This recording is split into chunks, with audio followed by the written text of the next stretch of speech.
ಆತ್ಮೀಯ ಸಹೋದರ ಸಹೋದರಿಯರೇ, ನಾವು ನಿಮಗಾಗಿ ಒಂದು ಸಂತೋಷದ ಸುದ್ದಿಯನ್ನು ತಂದಿದ್ದೇವೆ.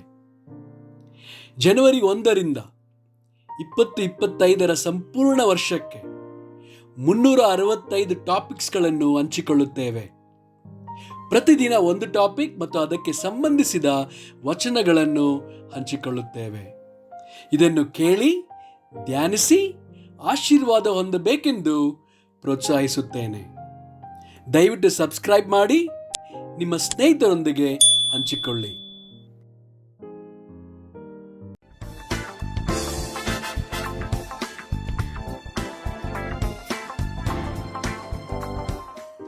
ಇಂದು ದಿನ 34, ಟಾಪಿಕ್ ನಿಶ್ಚಿತಾರ್ಥ. ವಿಮೋಚನಾ ಕಾಂಡ 22 ವಚನ 16. ಗೊತ್ತು ಮಾಡದ ಹೆಣ್ಣನ್ನು ಒಬ್ಬನು ಮರಳುಗೊಳಿಸಿ ಕೂಡಿದರೆ ಅವಳಿಗೋಸ್ಕರ ತೆರವನ್ನು ಕೊಟ್ಟು ಅವಳನ್ನು ಮದುವೆ ಮಾಡಿಕೊಳ್ಳಬೇಕು. ಧರ್ಮೋಪದೇಶ ಕಾಂಡ 20 ವಚನ 7. ಯಾವನಾದರೂ ತಾನು ಮದುವೆ ಮಾಡಿಕೊಂಡ ಹೆಣ್ಣನ್ನು ಇನ್ನೂ ಸೇರಿಸಿಕೊಳ್ಳದಿದ್ದರೆ ಅವನು ಮನೆಗೆ ಹೋಗಲಿ. ಅವನು ಕಾಳಗದಲ್ಲಿ ಸತ್ತರೆ ಮತ್ತೊಬ್ಬನು ಅವಳನ್ನು ಸೇರಿಸಿಕೊಂಡಾನು ಎಂದು ಹೇಳಬೇಕು. ಧರ್ಮೋಪದೇಶ ಕಾಂಡ 22 ವಚನ 23ರಿಂದ 25 ಮತ್ತು 27ರಿಂದ 29. ಒಬ್ಬನಿಗೆ ನಿಶ್ಚಿತಳಾದ ಹೆಣ್ಣನ್ನು ಯಾವನಾದರೂ ಊರೊಳಗೆ ಮರಳುಗೊಳಿಸಿ ಸಂಗಮಿಸಿದರೆ ನೀವು ಅವರಿಬ್ಬರನ್ನು ಊರು ಬಾಗಿಲ ಹೊರಕ್ಕೆ ತರಿಸಿ ಕಲ್ಲೆಸೆದುಕೊಳ್ಳಬೇಕು. ಒಬ್ಬನಿಗೆ ನಿಶ್ಚಿತಳಾದ ಸ್ತ್ರೀಯನ್ನು ಕೆಡಿಸಿದ್ದರಿಂದ ಆ ಪುರುಷನಿಗೂ ಊರಲ್ಲಿದ್ದು ಕೂಗಿಕೊಳ್ಳದೆ ಹೋದುದರಿಂದ ಆ ಸ್ತ್ರೀಗೂ ಮರಣಶಿಕ್ಷೆಯಾಗಬೇಕು.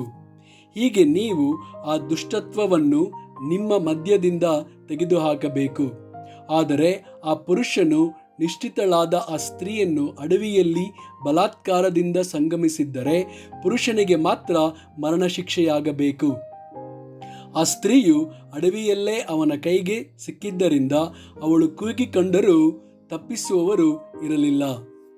ಯಾರಿಗೂ ನಿಶ್ಚಯವಾಗದೇ ಇರುವ ಸ್ತ್ರೀಯನ್ನು ಒಬ್ಬನು ಹಿಡಿದು ಸಂಗಮಿಸಿದ್ದು ಬಯಲಿಗೆ ಬಂದರೆ ಅವನು ಅವಳನ್ನು ಮಾನಭಂಗಪಡಿಸಿದ್ದರಿಂದ ಅವಳ ತಂದೆಗೆ 50 ರೂಪಾಯಿ ಕೊಟ್ಟು ಅವಳನ್ನು ಹೆಂಡತಿಯನ್ನಾಗಿ ಮಾಡಿಕೊಳ್ಳಬೇಕು.